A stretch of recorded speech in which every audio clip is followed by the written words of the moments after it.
Malayalam big boss season 7 ലൈവിൽ ഇപ്പോൾ നടന്നുകൊണ്ടിരിക്കുന്ന മോർണിംഗ് ടാസ്ക് തന്നെയാണ്.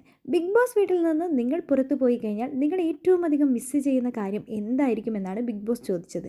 അനുമോൾ പറഞ്ഞത് ഇങ്ങനെയാണ്: ഞാൻ ഈ ബിഗ് ബോസ് വീട്ടിൽ വന്നപ്പോൾ ആദ്യമൊക്കെ എനിക്ക് ഈ ബിഗ് ബോസ് വീട്ടിൽ നിന്ന് പെട്ടെന്ന് തന്നെ പുറത്തു പോകണം എന്നായിരുന്നു. പക്ഷേ ഇന്നലെ ഞാൻ ആദിലനോടും നൂറേനോടും പറഞ്ഞൊരു കാര്യമുണ്ട്. 100 ദിവസം കഴിഞ്ഞാൽ പോലും ഇവിടുന്ന് പോകാൻ തോന്നുന്നതില്ല. രാവിലെ ഈ വീട്ടിൽ നിന്ന് ഭംഗിയായി നമ്മൾ തുടങ്ങുന്ന ആ ഒരു മോർണിംഗ് ഡാൻസ് അതെന്നെ വളരെയധികം മിസ് ചെയ്യും. അതേപോലെ തന്നെ രാത്രി ഈ ഗാർഡൻ ഏരിയയിൽ ഈ ഒരു ഭാഗത്ത് വന്ന് മുകളിലേക്ക് നോക്കി കിടന്നു കഴിഞ്ഞാൽ ആ ഭാഗത്ത് പോയി കിടക്കുമ്പോൾ ആ ഗാർഡൻ ഏരിയയിൽ രാത്രി ആകാശത്തേക്ക് നോക്കി കിടക്കുമ്പോൾ കിട്ടുന്ന ആ ഒരു സുഖമുണ്ട്. അതൊരു വേറെ ഫീൽ തന്നെയാണ്. അതെന്താണെങ്കിലും ഞാൻ മിസ് ചെയ്യും. പിന്നെ കിച്ചണിൽ ഏറ്റവും അധികം ഫുഡ് ഉണ്ടാക്കുന്നതും നിങ്ങൾക്ക് തരാതെ അടി ഉണ്ടാക്കുന്നതുമൊക്കെ അത് ഞാൻ എന്താണെങ്കിലും മിസ് ചെയ്യും. ഞാൻ വീട്ടിൽ പോയി കഴിഞ്ഞാൽ ഫുഡ് ഉണ്ടാക്കുമെന്ന് പോലും എനിക്കറിയില്ല. പക്ഷേ ഇവിടുത്തെ കിച്ചണും അതേപോലെ തന്നെ ബാത്റൂമൊക്കെ എനിക്ക് നന്നായി കാണാപ്പാടമാണ്, ഓരോ ഭാഗങ്ങളും. അതുകൊണ്ട് തന്നെ അത് ഞാൻ നന്നായി മിസ് ചെയ്യും. രാവിലെ നമ്മളെല്ലാവരും ബാറ്ററി എടുക്കാൻ വേണ്ടി ഓടുന്ന അതും നന്നായി ഞാൻ മിസ് ചെയ്യുന്നതാണ് എനിക്ക് തോന്നുന്നതെന്ന് അനുമോൾ പറയുന്നുണ്ട്.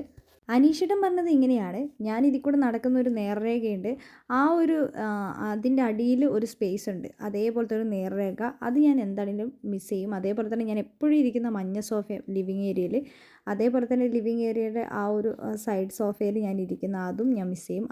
മോർണിംഗ് ഡാൻസ് ആണ് ഞാൻ മിസ് ചെയ്യുന്നത്. അതേപോലെ തന്നെ തക്കാളിക്കും ഉള്ളിക്കും വേണ്ടി ഞാൻ ഫൈറ്റ് ഉണ്ടാക്കുന്നത് അത് ഞാൻ നന്നായി മിസ് ചെയ്യും. എൻ്റെ വീട്ടിൽ പോലും ഞാൻ ഇങ്ങനെ ഒരു ഫൈറ്റ് ഉണ്ടാക്കിയിട്ടില്ല. ഷാനവാസ് പറഞ്ഞത് വീക്കെൻഡ് എപ്പിസോഡിൽ ലാലേട്ടനെ കാണുന്ന ആ ഒരു ക്ലോസ് ആയിട്ട് കാണാൻ പറ്റുന്ന അവസരം അതെന്താണെങ്കിലും മിസ് ചെയ്യും. അതേപോലെ തന്നെ മോർണിംഗ് ആക്ടിവിറ്റി ഞാൻ നന്നായി മിസ് ചെയ്യും. നൂറ് പറഞ്ഞത് ഡെയിലി ടാസ്ക്, നമുക്ക് കിട്ടുന്ന ഓരോ ഡെയിലി ടാസ്ക് നമ്മൾ ഫണ്ണായിട്ട് ചെയ്യുന്നത്, നമ്മൾ എൻജോയ് ആയിട്ട് ചെയ്യുന്നത് അതെനിക്ക് ഭയങ്കര മിസ് ചെയ്യും. പിന്നെ ഇവിടെ നിന്ന് പുറത്ത് വന്നിട്ട് ഗാർഡൻ ഏരിയ വന്നിട്ട് മുകളിലേക്ക് നോക്കി കിടക്കുമ്പോൾ ആ കിട്ടുന്ന ഒരു സുഖവും ഞാൻ എന്താണെങ്കിലും മിസ് ചെയ്യുമെന്ന് പറയുന്നുണ്ട്. പിന്നെ പണിപ്പുര ടാസ്ക് ഞാൻ നന്നായി മിസ് ചെയ്യുമെന്ന് പറഞ്ഞിട്ടുണ്ട്.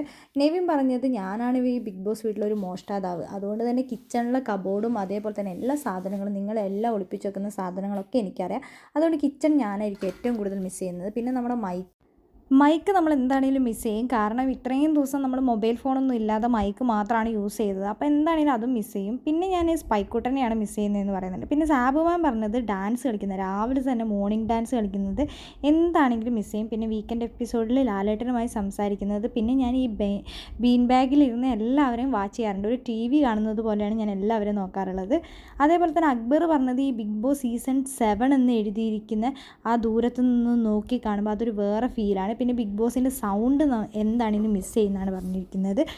ആദിൽ പറഞ്ഞത് പുറത്ത് ഗാർഡൻ ഏരിയയിൽ വന്നിട്ട് മേലേക്ക് നോക്കി കിടക്കുന്ന ആ ഒരു വൈബ് എന്താണെങ്കിലും മിസ് ചെയ്യുന്നതാണ് പറഞ്ഞിരിക്കുന്നത്. പിന്നെ അനീഷേട്ടനുമായിട്ടുള്ള ആ ഒരു രാവിലെ അനീഷേട്ടൻ മൈക്ക് കൊണ്ടുവന്ന് തന്നിട്ട് വിളിച്ചുണർത്തുന്ന ആ ഒരു ഡിസ്റ്റർബൻസ് എന്താണെങ്കിലും മിസ് ചെയ്യുമെന്ന് പറയുന്നുണ്ട്.